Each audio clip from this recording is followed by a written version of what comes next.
네, 부동산 적폐 도우미 김범사입니다. 오늘도 우리 불인이 부동산 적폐 어린이들께서 좋아하실 만한 주제를 가져왔어요. 오늘 한번 명의신탁에 대해서 알아볼까요? 여러분들 명의신탁이 합법입니까? 불법입니까? 돈은 내가 대고 실질적으로 내가 소유권을 취득하는데 명의는 다른 사람 이름으로. 네, 원칙적으로 이거는 부실법에서 금지하는 명의신탁으로서 금지가 됩니다. 그런데 예외가 있죠.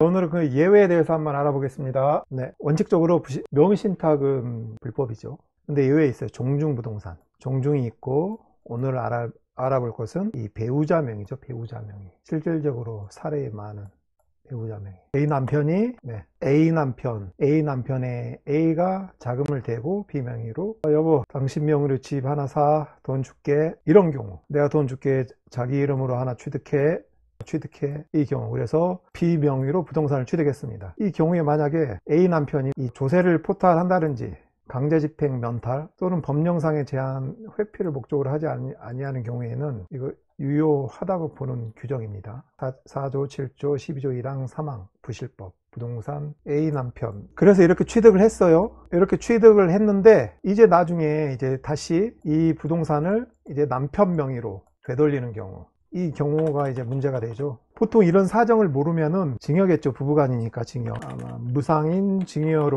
징여를 원인으로 소유권 이전 등기를 하겠죠. 그렇지만 처음부터 이런 부동산 취득 관계라든지 그런 걸 알려주고 저에게 여쭤보면은 이런 경우에는 명의신탁이니까 명의신탁 해지를 원인으로 해서 소유권 이전을 할 수 있겠구나 라고 말씀을 해드리죠. 그런데 보통 미리 자기들이 이렇게 판단을 해 와서 그냥 증여할게요. 비용이 어떻게 됩니까?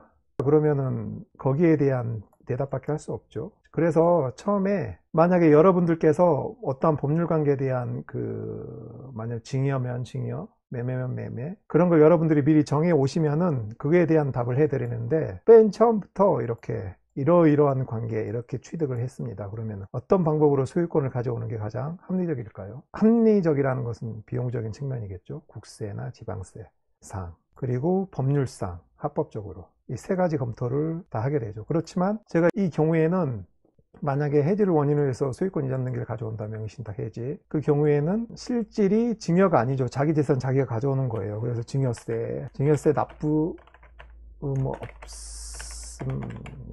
없습니다. 그런데 여기서 문제가 되는 게 만약에 명의신탁해서 이전을 하게 되면은 세무사에서 가만히 있겠습니까? 이전을 해도 국세에서 이거 여러 가지 취득자금이라든지 취득자금 조사 나오겠죠. 그래서 그 부분에 대해서 검토를 해야겠죠. 그래서 세무조사할 때는 숫자가 다 맞아야 된대요. 세무사님 말씀대로 하면. 그래서 그 숫자가 맞는지 다 확인을 해야 돼요. 그래서 실질이 아무리 조세 포탈 목적이 없고 강제집행 면탈이 없고 이 취득자금도 아무리 자기가 정당하게 모았다고 해도 입증을 못하면 말짱 꽝이에요. 입증을 못하면. 그래서 그 부분은 세무사님과 상담을 통해서, 그래서 이 부분에 대해서 아무 문제가 없다 그러면은 이렇게 이전을 하는 거고, 좀 약간 뭐가 문제가 있다 하면 이렇게 이전을 하는 거죠. 그런데 저 같은 경우에는 보통 이런 분들이 많이 해요. 만약에 문제가 있다면은 저희 오지 않습니다.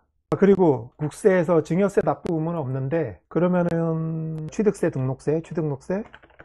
이건 7,200원 정액세입니다. 네, 다 끝났나요? 아마 궁금하신 거는 다 끝났을 것 같아요. 그리고 보통 부동산을 취득할 때 이런 경우가 아마 많을 거예요. 이런 경우가 많은데 자금은 남편이 되고 부인 명의로 부동산을 취득하고, 그리고 조세 포탈 목적도 없고 강제집행 면탈 목적도 없고 법령상 제한 회피 그런 거 하나도 없어요. 그냥 열심히 돈을 모아서 이런 형태로 취득을 하면 서로 다시 남편 명의로 돌릴 때는 이렇게 가능합니다. 그래서 이렇게 이 비용으로 다시 남편 명의로 돌릴 수 있습니다. 이래야 되는 상황이 있거든요. 그런 상황. 네, 오늘도 부동산 적폐님들에게 많이 도움이 됐나 모르겠습니다. 부동산 적폐는 제가 농담을 하는 말이고, 부득이하게나 꼭 필요에 의해서 한 채 말고 한 두 채를 보유하신 분들도 너무 상담을 하실 때 되게 죄인처럼 아주 미안해 하시면서 상담을 하세요. 그래서 전혀 그런 감정을 가질 필요 없이 그냥 떳떳하게, 그 대신 다 소명이 가능해야겠죠. 네. 그럼 오늘 여기까지 하고 마치겠습니다. 다음에도 우리 부동산 적폐 어린이들에게 도움이 될 만한 정보를 가지고 오겠습니다. 감사합니다.